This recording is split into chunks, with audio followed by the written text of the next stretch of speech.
Now moving towards the neurological disturbance that can be in auricular, auriculotemporal syndrome, Fairy syndrome, real condition. Either it can be damage to the auriculotemporal nerve, trauma, CNS disorder. It can be local sympathetic dysfunction, parotid gland pathology. Either it can be a surgical trauma or either it can be a TMJ surgery. Now it can be inflammatory neoplastic. It can be caused by damage to the auriculotemporal nerve as it passes through the substance of parotid gland. Phenoid.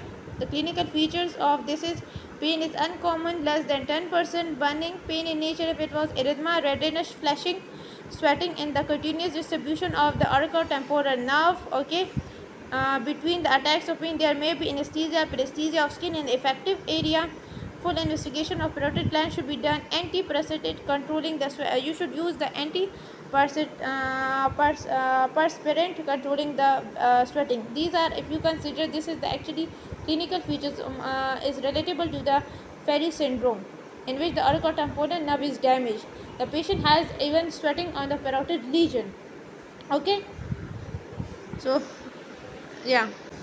Peripheral paralysis.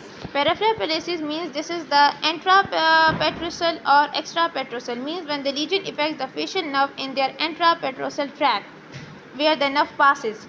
The chorda tympani, which is the branch stapedius nerve, is also involved in this.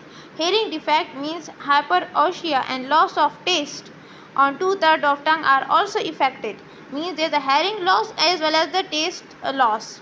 Then chorda tympani give off within the facial canal at the base of the skull and lesion occurring below. This will not affect the sense of taste. Means if chorda tympani, which give their branch within the facial canal at the base of skull below, so it will not affect the taste. Okay. The conditions that causes anesthesia or paresthesia, either it can be local anesthetics, any trauma, resorption of allular rage, exposing of the mental foramen. Either it can be an infection like herpes zoster, osteomyelitis, malignancies. Then you have systemic, means multiple sclerosis, intracranial lesion, hyperventilation, tetany, medication, and psychogenic, means those that can, like you can have the anesthesia, you can have the tetany, you can have the hyperventilation or in medication, psycho like stress, infection, malignancies, trauma. Like the motor control of the head is in this, we have actually the motor control of the head neck is actually trigeminal, which is supply the muscles of masticatory, facial nerve, which are facial muscles.